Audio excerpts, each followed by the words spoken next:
दोस्तों, यदि आपके पास किसी बैंक का स्टेटमेंट इस तरह से एक्सेल में है या फिर किसी और दूसरे फॉर्मेट में है, जैसे यहाँ आईसीआईसी बैंक का स्टेटमेंट है, तो इस तरह का अगर कोई भी बैंक का स्टेटमेंट आपके पास है जो एक्सेल में आपने डाल रखा है, अगर आप उसको टैली में हूबहू इंपोर्ट करना चाहते हैं विद प्रॉपर लेजर नेम के साथ, तो उसके लिए मेरा ये टैली टीडीएल आपको बहुत हेल्प करने वाला है।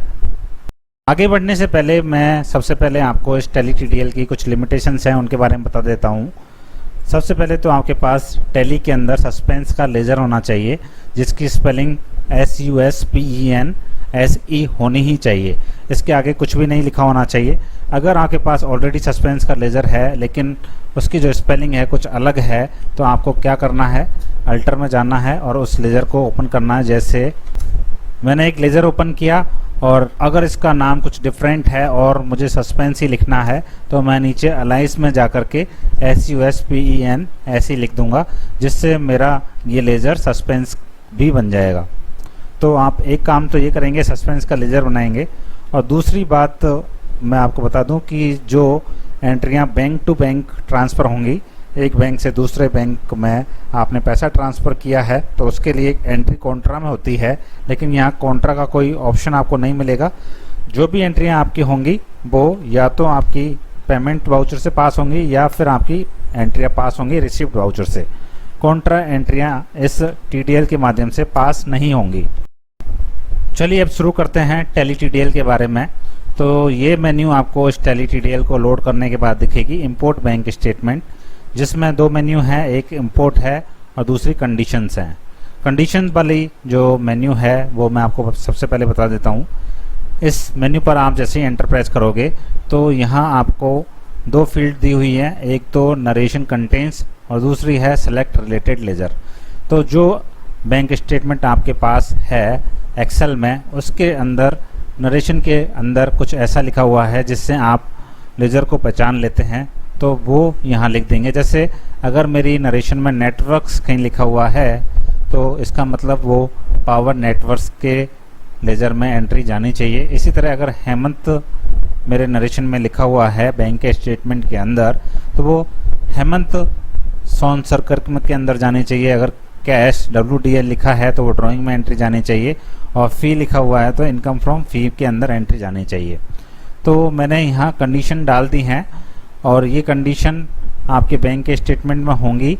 जैसे मैं आपको दिखा देता हूँ, यहाँ लिखा हुआ है नेटवर्क्स, तो नेटवर्क्स लिखा हुआ हो तो टैली टीडीएल ऑटोमेटिक पहचान ले कि ये पावर नेटवर्क के एंट्री है और उसी लेजर के अंदर ये जाएगी। इसी तरह हेमंत यहाँ लिखा हुआ है तो हेमंत सोन सुकर की एंट्री है, तो वो उसी लेजर में जाएगी। इस तरह से ये टैली टीडीएल इन एंट्रीज को बताता है कि इनको कौन से लेजर के अंदर जाना है। अगर यहाँ कोई कंडीशन मैच नहीं हो रही है तो वो सारी की सारी एंट्रियाँ आपकी चल जाएंगी ऑटोमेटिक सस्पेंस में। फिर वहाँ आप उनको 1 बाय 1 मैनुअली ठीक कर सकते हैं, उनके प्रॉपर लेजर्स में भेज सकते हैं। चलिए अब हम जो ये बैंक का स्टेटमेंट है इसको इंपोर्ट करेंगे हमारी टैली के अंदर। तो इसका जो पाथ है वो पाथ यहाँ मैंने नोट कर लिया है। ये पाथ मैं कॉपी कर लेता हूँ पूरा। इस पाथ के अंदर ध्यान रखेंगे, एक तो पूरा पाथ है ये, साथ में जो फाइल का नाम है उसके साथ एक्सटेंशन भी यहाँ लिखा हुआ है। तो मैं इस पाथ को कॉपी कर लेता हूँ और कॉपी करने के बाद मैं टैली में आता हूँ और जो मेरी इंपोर्ट वाली मेन्यू है इसके अंदर आएंगे। यहाँ आपसे पूछता है इंपोर्ट फाइल नेम, यहाँ एक्सटेंशन के साथ आपको पूरा फाइल का नाम लिखना है। तो मैं इसको पेस्ट कर देता हूँ जो अभी हमने कॉपी किया है।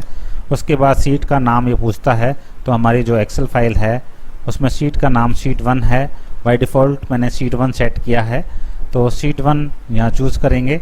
उसके बाद एंटर प्रेस करेंगे और कौन से बैंक में मैं सारी की सारी एंट्रियाँ करना चाहता हूँ, तो मैं यूको बैंक सेलेक्ट कर लूँगा।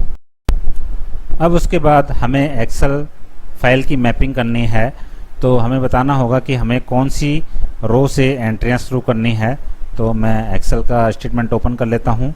ये है हमारी रो नंबर 3, यहाँ से एंट्रियाँ शुरू है, तो मैं यहाँ रो नंबर 3 डालूँगा।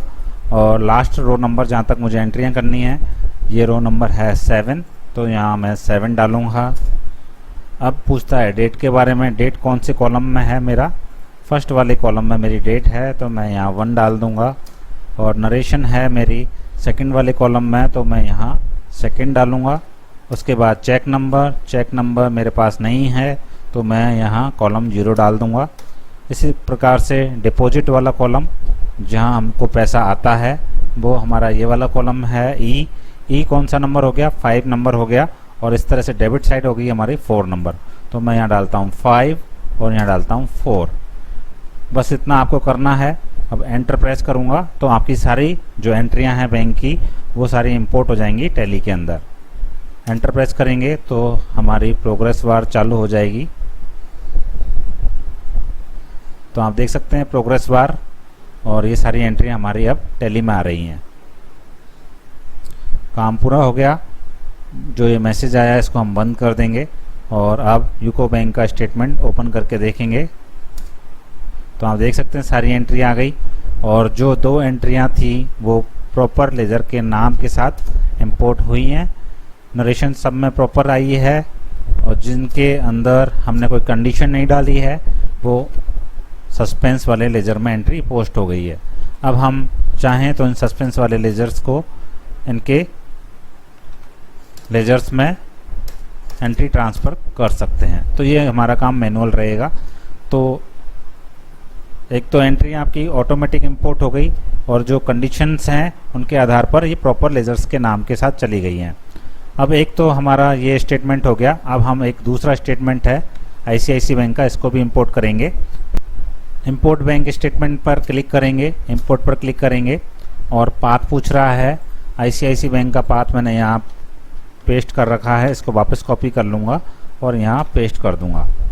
इस बार शीट का नाम क्या है, शीट का नाम चेक करेंगे। यहाँ शीट का नाम डिफरेंट है, इसको कॉपी करेंगे यहाँ से और यहाँ पेस्ट कर देंगे और चूज़ करेंगे बैंक का नाम।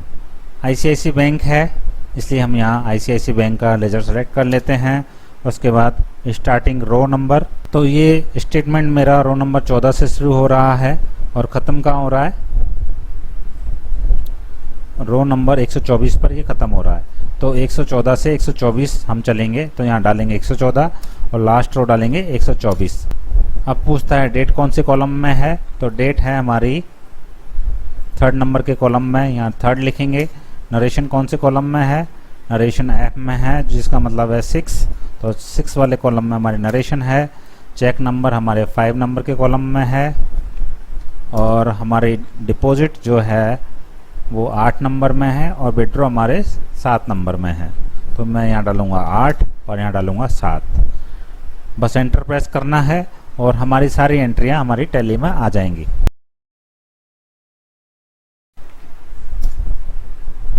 तो आप देख सकते हैं ये सारी हमारी ICICI बैंक की एंट्रियाँ आ गई हैं। तो ये तो है हमारा टैली TTL, जो आपकी सारी की सारी एक्सेल की एंट्रीज़ को आपकी टैली के अंदर लेकर के आ जाएगा।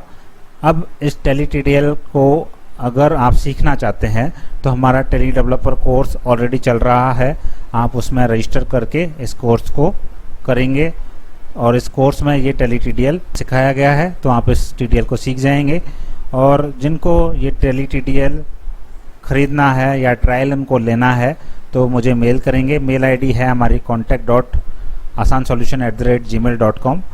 इस पर आप मेल करेंगे तो मैं आपको 2-4 दिन का इसका ट्रायल दूंगा। अगर आपको ट्रायल पसंद आए तो आप इसको आगे फर्दर खरीद भी सकते हैं। तो आई होप आपको ये टैली TTL पसंद आया होगा। Thank you for watching this video.